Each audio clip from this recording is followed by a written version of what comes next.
So it's very, very different set of rules. And probably the most classical way that a person can create a sense of domination in a relationship by destabilizing someone is by gaslighting them, right? You're not only doubting perceptions, reality, experience, and memories, you're then telling someone that there's something wrong with you. But we also have to remember, Les, that there's a chapter 1 in the narcissistic relationship. Nobody's opener is gaslighting. Their opener is charm, charisma, confidence, connection. They actually can be very attuned in the beginning of a relationship. Now, Which it's not actually is a part of the gaslighting, though, yeah, right? I It's a agree, but prelude to it, let's say. it's a prelude to it because what they're doing is one of the essential ingredients to gaslighting. Is gaslighting is predicated on trust or connection or attachment. We want to be close to the gaslighter. It's the only way it can work. Because if a stranger gaslighted me or someone I don't care about, I'm like, no, not true. Like, leave me alone. Get the hell away from me. I could take that stance. But if it's someone I love or care about, I'm not going to be as dismissive. And in fact, because I trust them, there's going to be some plausibility, I would assume, to what they're saying. So that front end approach, I agree with you. It's like a takeoff ramp. They're kind of getting the field ready. They're fertilizing it and tilling it to be able to get it ready to be able to gaslight you. So that trust building, whether it's through love bombing, whether it's through idealization, even if it's whether them selling you a sad sack story and you feel the need to rescue them, however they create that connection with you, it all depends on who we are and what leads us to connect. Then that sets the ground for where we are now someone who, when they start to gaslight us, even initially, though, we do know that when people in the early phases of gaslighting, people initially fight back. They'll say, that is absolutely not true. But we do push back. The challenge is that when we push back, gaslighting isn't lying, right? If we catch someone in a lie and we give them the evidence of the lie, then a liar is going to say, okay, you got me. I'm sorry. All right. And they'll sort of cop to it. Gaslighters are never going to cop to it because they're running a different game. They're not trying to deny evidence. They're trying to dismantle you.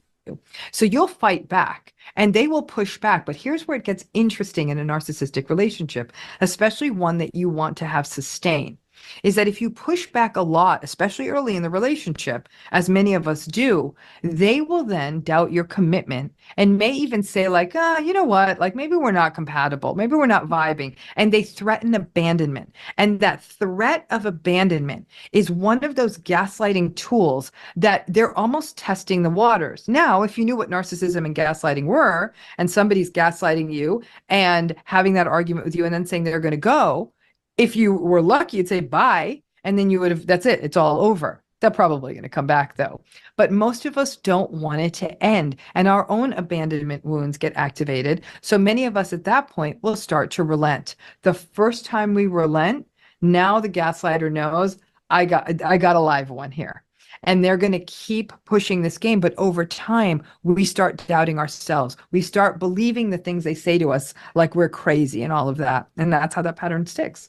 Actually, I highlighted a quote, and you were almost saying it word for word there. You were saying that gaslighting is not a disagreement, it's not lying. Anyone who's ever tried to show a gaslighter evidence, such as text messages, video footage, etc., knows that it doesn't lead to the narcissistic person taking responsibility. Right. And what you're wanting to do is you're particularly if you're in an earlier phase with that narcissist, it's like, hey, look, let's just you and me have some good understanding of who we are. I'll be responsible for me, you be responsible for you, and that's a mistake right there. You assume mutuality. And it's not going to happen. They don't want to have to be responsible for themselves. They want to make you responsible for Mm-hmm. who they are. And that, of course, is just right at the heart of what we're talking about. Mm-hmm. Mm-hmm. Absolutely. And I think that that's why it is such a core dynamic, but it is a form of manipulation. I think the bigger umbrella that gaslighting lives under is manipulation, and not all manipulation is gaslighting. Gaslighting is a Yes. form of manipulation, but not vice versa. Okay. Now you talk about another strategy that they use, and you call it the dimmer Mm-hmm. strategy, Mm-hmm. dimmer. Tell us what that's all about. So dimmer, I came up with it because these narcissistic relationships dim our light, but it's the dismissiveness, the invalidation, the manipulation, the minimization, the entitlement, the rage. What these things do is they basically indoctrinate a person in a narcissistic relationship to basically turn down our true selves because we're going to constantly be shut down. Now, some of you might think, well, I'm a fighter. I would fight all this stuff.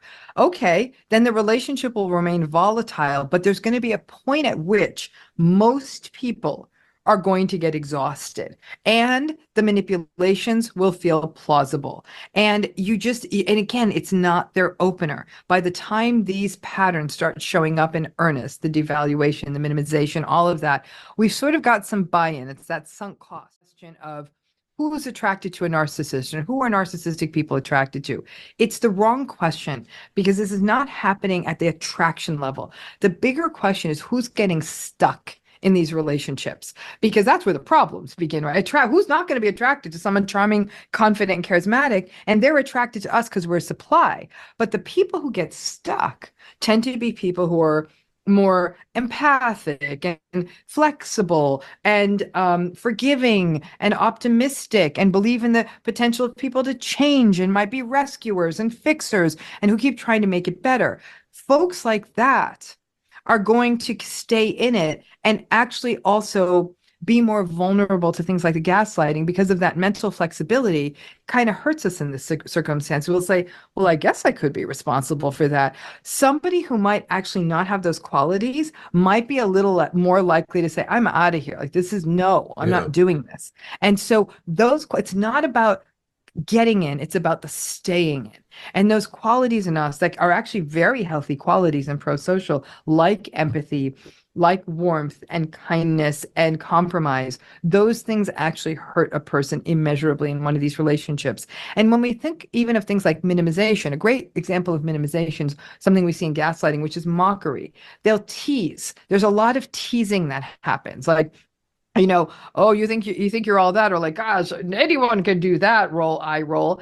And a person will think it's like, this kind of feels mean. But if you bring it up to the narcissistic person, they'll say, oh, get over yourself, grow up.